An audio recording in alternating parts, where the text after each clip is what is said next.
Hey, and welcome to the highlights of episode number 121 with Dr. Suhas Kshirsagar. Now, some of my favorite parts of this episode were when he teaches us how to build our ideal day according to our specific body type. This information is life-changing. I also loved when he shared why understanding your body type is life-changing information and the best way to live. But there is so much more wisdom, inspiration, and knowledge that you get in the full episode. So to listen to the full podcast and get all the info in the show notes, head to melissaambrosini.com/121 right now. Welcome, Dr. Suhas. I am so excited to have you on the show. Why is understanding Ayurveda so important for us, especially the millennials?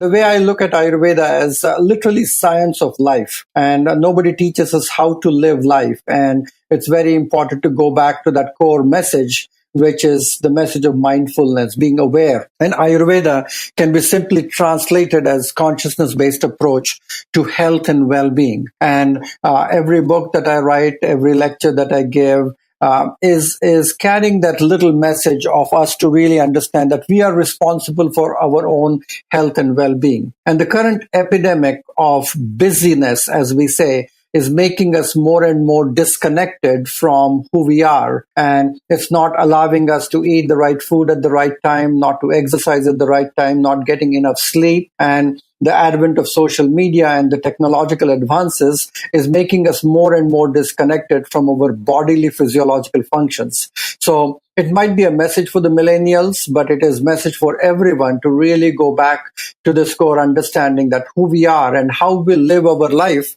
is exactly what is going to make a difference. Because now we know painfully enough that about 70-80% of all the chronic diseases that we have are lifestyle diseases. And they can not only be prevented, but totally reversed by the proper approach. For someone who is listening, who might be experiencing a severe imbalance, and we can call that a disease, what is the first place for them to start?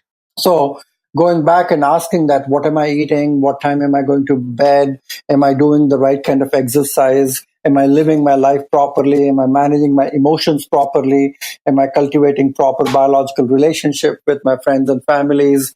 Anything that makes me happy, purposeful, all of those things. These are the questions. I think from an Ayurvedic perspective, diseases are detours. They are there for a purpose that helps you become a better human being. That's at least at that stage you're stuck and your backs are to the wall, and then you look up and try to find questions. And the first place to look at who you have become and what you do in which you are creating this imbalance. And where I practice here in the Silicon Valley, in the Bay Area, I see so many people who spend their health to get some wealth, and afterward they would like to share their wealth with you to regain their health, which is not always possible. So how does understanding your body type and Ayurveda affect our schedules and routines? I think it's very important to understand who you are and how your body behaves and how your mind thinks. And it's good that you're at least paying attention to what Nick is doing and what you are doing at times. So it is possible that he likes to get a little bit more of a structured routine. And when he doesn't do that, he can feel the difference. And when you get too carried away and you get too much of work done and you get into this working kind of a mode, then you suddenly feel a little bit more exhausted and tired. So I think just being aware of that is the starting point. When you know your body type, there are several benefits of knowing your prakriti and your body type. And it's not only this is the way you think, but this is the way your body behaves. Your biochemicals, your neurochemicals, your every cell of the body is under the influence of these doshas itself. So it actually helps you create an ideal daily routine. It helps you develop some ideal exercise habit. Maybe some people would respond very well to yogas or Pilates. Some people need some very vigorous cardiovascular exercise. Some people would respond to structured weight training exercises. Some people would enjoy some competitive sports. So I think creating a little bit of an understanding that what you like and what your body loves the most. In terms of the different body types, what is the ideal routine or schedule? Well, I think ideal routine, whether no matter what body type you have to follow the exposure to sun and moon, and that's what I try to explain in my new book, Change Your Schedule, Change Your Life. Because whether we like it or not, our little planet Earth is tumbling on its axis and swirling around the sun at dizzying speed in space. So we are exposed to day and night, and our physiology down to the cellular level, and that's what the discovery of clock genes is all about.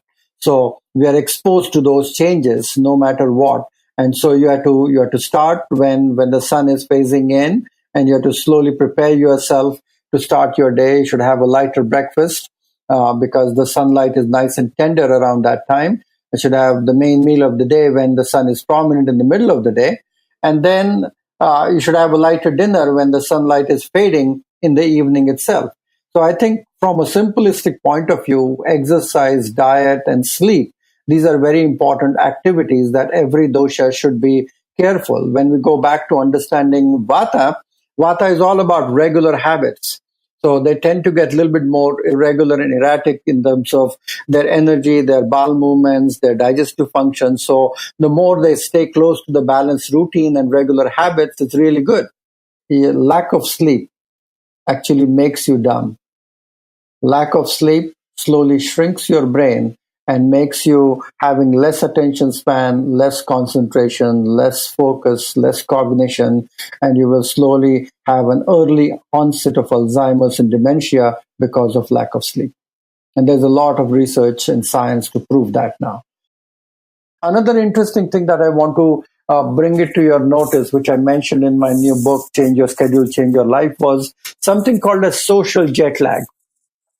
And people tend to behave themselves on Monday to Friday somehow, where they try to wake up, show up for work, eat the right food at the right time, go to sleep, and probably all of those things. So Monday to Friday. But come Friday, they have a license to stay up late and eat late and things like that. So you're having a jolly good time on Friday evening. You can't get a reservation in a decent restaurant anywhere in the country on Friday evening. And then you wake up late and you think that you're catching up on sleep on Saturday morning. So you wake up around 8:30, 9:30, 10, and then instead of having breakfast, you have brunch. And then since you did not have lunch, you're going to have a late dinner, and it's Saturday night. So you're out and doing all kinds of things and partying. And then again, Sunday morning, you do the same. You catch up on sleep, you wake up late. And then come Monday, you have to again show up to work around 6 o'clock, get ready and show up through the crazy traffic and everything. And what happens is it's as if you have taken a cross-country flight and you're waking up in a different time zone 3 hours earlier, the way you were sleeping on the weekend. And I'm trying to understand why people are doing this, why people are not going to bed at a proper time and not able to have time for themselves. And I research and find out that exposure to the artificial light and the blue light in the evening is one of the crux of the issue. The more you are exposed to artificial light and blue light later in the evening, which delays the secretion of the melatonin that your body starts doing it around 8:30 or 9 o'clock in the evening, and you miss that boat. You miss that wave or the urge of sleep. Because quite commonly around 8:30, you actually feel sleepy. You're yawning and you look at the clock and say, God, who wants to sleep at 8:30?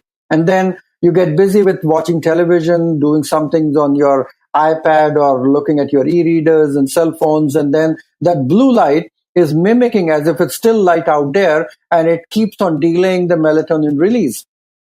So I'd love to hear now, in terms of exercise and the different body types, what is good for each body type and when is good for each body type? Well, as we say that ideally when you sleep, and there are rhythms that we talk about, the doshas that are predominant at different times of the day itself. And when we look at the clock from an Ayurvedic perspective, 2 a.m. to 6 a.m. is the time of Vata. So 2 a.m. to 6 a.m. is the time of Vata. So ideally, you should actually wake up around 6 o'clock or a little bit before 6 o'clock in the morning. 6 to 10 a.m. is the kapha time. So this is a good time to do some brisk exercise, going out for some outdoor walk or doing some yoga, maybe lifting some weights. So that exercise that is done before breakfast is one of the best things that you can do to regulate your metabolic function, your emotional moods and vitality, improving your focus and concentration. And then you have a lighter breakfast around that time. 10 to 2 is the pitta time. So 10 a.m. to 2 p.m. is the pitta time. And the peak time is around 12:30, where you should be eating the biggest meal of the day itself. And this is also the time when your mind is completely awake and is the most focused, concentrated phase of your brain in which it can get a lot of things done around this time. So around 9:30 in the morning till about 2 o'clock in the afternoon is a very focused time that you can get a lot of things done. 2 to 6 p.m. is the Vata time, where you are in the evening time. It's a productive time, but you are slowly unwinding and preparing for the evening. 6 to 10 p.m. in the evening is the Kapha time of the day, where you have to slow down, you have to relax, you have to catch the last bus that takes you to the land of sleep and prepare yourself for a good, healthy, happy sleep. And in the middle of the night, between 10 p.m. to 2 a.m., is the time for the body to detoxify when you are deeply asleep around that time. So it is something where you are able to do that around that time, which really helps you unwind and sleep. Building an ideal daily routine is very important. It's not what you eat, but when you eat is important. It's not how much you sleep, but when you sleep is equally important. It's not what exercise you do, but when you do exercise is important. So it is not what, but when. And I think that's what the rhythms of nature is all about. So the dosha types are effortlessly syncing themselves to the circadian rhythms, and we are evolving to something what is called as a new circadian medicine. So, as I said, that the perfect ideal day has to be in sync with dawn to dusk. The birds know it, the animals know it. Unfortunately, we are forgetting the basic rhythms of our body itself. And I think the more we get ourselves familiar and keep ourselves busy with waking up and doing some mindful activities, having a lighter breakfast, physical movement, exercise, showing up for the work at the right time, eating the main meal of the day when sun is prominent in the sky, slowly unwinding, preparing for a good night's sleep in the evening, having a lighter meal, eating at least 3 hours before we go to sleep so that we digest the body, digest the food completely, and we are not waking up dull, heavy, groggy, toxic, and tired in the morning.